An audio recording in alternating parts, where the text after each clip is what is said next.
తరబడి ఎన్ని మందులు వాడినా మీ మోకాల నొప్పులు తగ్గట్లేదా? ప్రాణ పెయిన్ క్లినిక్ లో అత్యాధునిక చికిత్స. శ్రీ నారాయణ గారి కూతురునండి. నేను ఈరోజు 9th డివిజన్లో బుజ్జమ్మ తోటలో వీధిలో నేను ఈరోజు డోర్ టు డోర్ క్యాంపెయినింగ్ చేస్తున్నానండి. మా నాన్నగారికి సపోర్ట్ చేస్తూ ఇంటింటికి తిరిగి ప్రజల కష్టాలు తెలుసుకుంటున్నానండి. ప్రజలు చాలా ఆనందంగా ఆహ్వానిస్తున్నారు లోపలికి. ఒక సొంత బిడ్డలాగా ఆదరిస్తున్నారు. వాళ్ళ కళ్ళల్లో ఒక వెలుగుంది. అమ్మ, మమ్మల్ని ఆదుకోవడానికి మీరు వచ్చారు, టీడీపీ ప్రభుత్వం వచ్చింది, మమ్మల్ని ఆదుకోవడానికి నారాయణ గారు ఉన్నారు.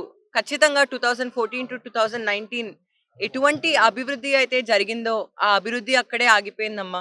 ఇంకా వైసీపీ వాళ్ళు ఎటువంటి అభివృద్ధి చేయలేదు, ఇంకా నాశనం చేశారు.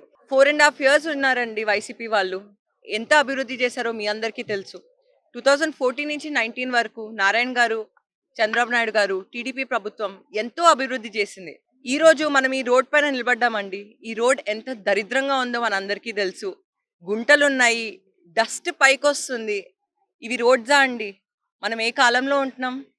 ఒక్కసారి మీ అందరూ ఆలోచించండి. 2014 టు 19లో ఎండ్ టు ఎండ్ రోడ్ చేశారండి.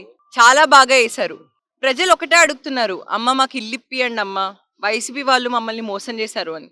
47,000 హౌసెస్ 8 monthsలో అయిపోయాయండి. ఆ ఇళ్ళన్నీ ఇప్పుడు ఏమైపోయాయి? నిజంగా ఆ ఇల్లు నిరుపేదలకి ఇచ్చుంటే ఇప్పుడు ఎంత సంతోషంగా ఉండేవాళ్ళు. గ్రనైట్ టెక్నాలజీ యూజ్ చేసి గ్రనైట్తో హై అండ్ టెక్నాలజీతో ఇల్లు కట్టారండి. ఇప్పుడు ఆ ఇళ్ళన్నీ ఏమైపోయాయి? నిరుపేదల ఆర్థిక స్టేటస్ పెరగాలంటే ఖచ్చితంగా ఆదాయం రావాలి. ఆదాయం ఎలా వస్తుంది? స్కిల్స్ పెరిగితే ఆదాయం వస్తుంది. ఒక ఎక్స్క్లూజివ్ స్కిల్ సెంటర్ కూడా 2014 టు 19 కట్టారు. కానీ అది ఇప్పుడు వైసీపీ వాళ్ళు దాన్ని ఒక చికెన్ పకోడా సెంటర్గా చేస్తారు. ఎంత దారుణం అండి. మీ అందరికీ తెలుసు దర్గా ఎంత పవిత్రమో. రొట్టెల పండగ చాలా అంటే చాలా ఫేమస్ అయింది. ఒక భారతదేశం నుంచే కాదు, బయట దేశాల నుంచి కూడా వచ్చి మరీ రొట్టెల పండగ చూసేవాళ్ళు. 2014లో 4 లక్షల మంది వస్తే రొట్టెల పండగ చూడడానికి, 2019లో 20 లక్షల మంది వచ్చారండి కేవలం రొట్టెల పండగ చూడడానికి. అంత బాగా చేశారు. దాని పక్కన ఒక ఘాట్ డెవలప్ చేశారు. దాని పక్కనే స్వర్ణాల చెరువు ఉందండి. చాలా బాగా డెవలప్మెంట్ చేశారు. ఒక టెంపుల్ సర్కిల్ అని చంద్రబాబు నాయుడు గారు, నారాయణ గారు ఒక కాన్సెప్ట్ తీసుకొని దాని ఒక టూరిజం స్పాట్గా చేసి, ఇటు పిల్లలకి ఒక ప్లే ఏరియా లాగా పెట్టి, ఓపెన్ జిమ్స్ పెట్టి, బోటింగ్ టూరిజం స్పాట్ లాగా చేద్దాం అనుకున్నారండి. ఖచ్చితంగా టీడీపీ ప్రభుత్వం వస్తే ఇది చేస్తారు. మీ చేతుల్లో ఉందండి. నెల్లూరు ఒక స్మార్ట్ సిటీగా డెవలప్మెంట్ చేయాలి అంటే 100% ఎమ్మెల్యేగా నారాయణ గారికి, ఎంపీగా బీపీఆర్ గారికి ఓటేయండి. పెన్షన్ రావట్లేదని చెప్తున్నారు, ధరలు పెరిగిపోయాయి అని చెప్తున్నారు. అండర్ గ్రౌండ్ డ్రైనేజ్ సిస్టమ్ 90% అయిపోయిందండి, కానీ దాన్ని వైసీపీ వాళ్ళు ఆపేశారు. 100% నాన్నగారు వస్తే ఫస్ట్ చేయబోయేది అండర్ గ్రౌండ్ డ్రైనేజ్ సిస్టమ్. అది 90% పూర్తయిపోయింది. ఎప్పుడైతే ఆ మురికి నీళ్లు అండర్ గ్రౌండ్లో వెళ్ళిపోతాయో దోమలు ఉండవండి. ఇప్పుడు నెల్లూరు ఒక పరిస్థితి, కండిషన్ ఏంటి? చెత్త ఉంటుంది అక్కడే, మురికి ఉంటుంది, ఆ కాలువ గట్టుపైన ఇల్లుంటున్నాయి, పిల్లలు పడిపోతున్నారు కాలువలోకి.